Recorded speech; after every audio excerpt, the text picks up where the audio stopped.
Hey everyone, this is Fighterwolfneon with my first new video in quite a while. Sorry I haven't been active, I got lazy over the summer and had to devote a lot of time to school since early last month, but I'll be making time to make videos again, usually on the weekend. Now anyways, as you can see by the title, I will be doing my own take on Random DCE's The Recent Issues.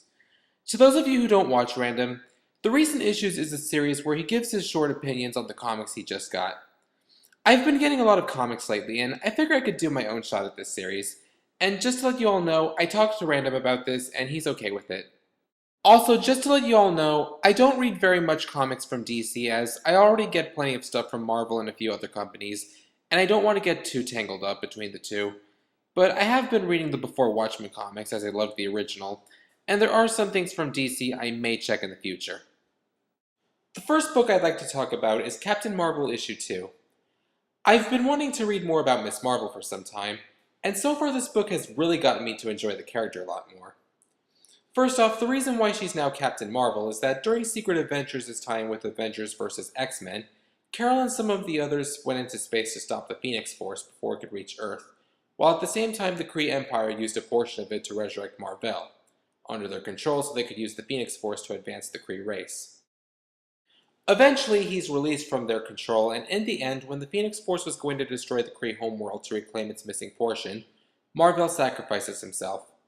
Seeing him again affected Carol a lot, and she decides that the legacy of Captain Marvel must live on. So now she's become the new Captain Marvel.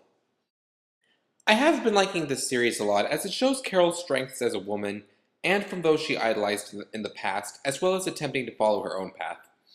In the previous issue, it was revealed that before she got her powers, she idolized a female pilot named Helen Cobb, who had just died, and now Carol has inherited the airplane she used when she made a record that never got to be officially recorded.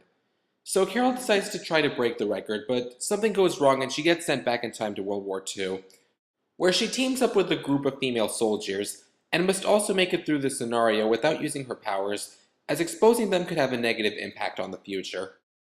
It really sets up a lot to look forward to in the remaining issues of the arc, in terms of both what's to happen and what else we can see from Carol's history with Helen. Plus, I do like the fact that it's an ongoing comic with a female lead, something that Marvel is really lacking at the moment. Though I do know that Hulk is going to shift focus onto Red She-Hulk, starting with issue 57. And the comic so far has been very accessible to newcomers. The art is from Dexter Soy, and he gives it this grim and dark look, which I felt did not suit the previous issue at all. But I actually felt suited this issue more, as the story is now set in World War II, which we all know is grim. It's sort of like a non-gory version of the art you'd find in a Marvel Zombies comic. The series has also been quite accessible to those who don't know much about Carol, which is good as I haven't read too much stuff centered on her yet, and at the moment I mostly know about her character through Avengers Earth's Mightiest Heroes. So if you're a Miss Marvel fan, want to start checking the character, or new to comics period, this is a strong recommendation.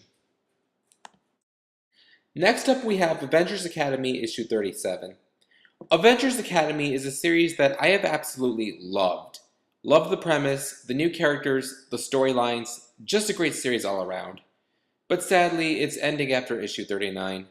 Though some characters are going to be in Avengers Arena, which, judging by the synopsis, appears to be Marvel's version of the Hunger Games. This issue concludes the final exam story arc where, following the Academy's closure after the series' AVX tie-in, the students are summoned by a boy genius named Jeremy Briggs, who offers them a chance to have normal lives again, using a drug known as Clean State.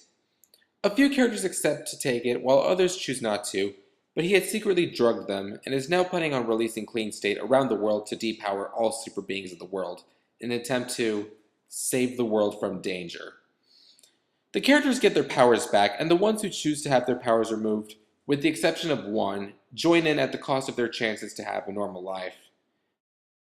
I thought this arc was really well done as, apart from some great action and a very colorful and well-detailed art style, it really makes you feel for the characters a lot, as characters such as Hazmat and Metal, who have dreamed of being normal again, now have the opportunity but find themselves caught between either staying like that or rescuing their friends and the world. This issue was a great conclusion to the story arc. Action kicked ass, a plot thread that had started since the first issue makes an excellent resolution, at least for now, and anyone who's read this issue will know what I'm talking about. And almost every character gets a great moment. Really makes me sad that this series is ending, But hey, maybe someday there will be a second volume. I do plan on reviewing every story arc of Avengers Academy in the near future, so you can look forward to that. And as for this issue, this is a definite buy, but only if you've gotten issues 34 to 36, of course. Now for the last Marvel comic I got, and that's Avengers issue 30. This is the one AVX tie-in I got, and to let you all know, I have been enjoying Avengers vs. X-Men, though I felt it didn't really get good until Act 2. And I'm so much of a nerd that I've been going out of my way to get all of the tie-ins. For this book itself, it was good at best. It's apparently set after the core series and has Mr. Negative and his henchmen breaking into S.H.I.E.L.D., attempting to steal and sell those mech suits that Sin used in Fear itself, despite the fact that the public saw them get defeated by the Avengers, and that the Avengers would most likely be able to defeat them with even less effort by now. Yeah, I'm just gonna assume these are newer models or something like that. The issue is focused on Hawkeye and Spider-Woman, who have apparently been a couple since Avengers' tie-in with Fear itself. I haven't finished Fear itself yet, nor read too many tie-ins, so I had to look that up online. Most of the issue is them fighting off Negative, while bickering with each other as Spider-Woman believes Hawkeye has been cheating on her with Scarlet Witch. It's kind of humorous to see them bicker while fighting, and towards the end the two are able to make up. This was a good read, but nothing really noteworthy, nor does it really expand on anything in AVX. The artwork from Walter Simonson, Scott Hanna, and Jason Keith is quite good, and it's got a classic comic book feel to it with some bright coloring, and the characters all look quite good in this style. Though I can't help but feel that the way Hawkeye is drawn in this issue kind of makes him look like Arnold Schwarzenegger. It's not the best read, but if you want a simple Avengers book, or if you want to get as much of Avengers vs. X-Men, I say it's worth a look. Now for the non-Marvel stuff, and the first of the two is the conclusion to what I think may be one of the best miniseries of the year. Star Wars, Darth Vader and the Ghost Prison, Issue 5.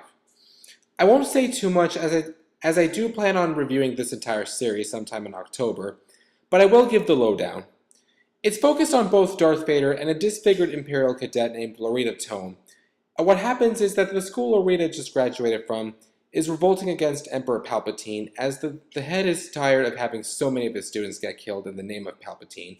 But Tome remains loyal to the Empire, and as he, Vader, and a cybernetically enhanced human named Chocta, who apparently originally appeared in another Star Wars comic I have yet to read, they set out to get the Emperor into hiding, while he recovers from a virus that Loretta's school released, as well as to form an army to combat their opposers.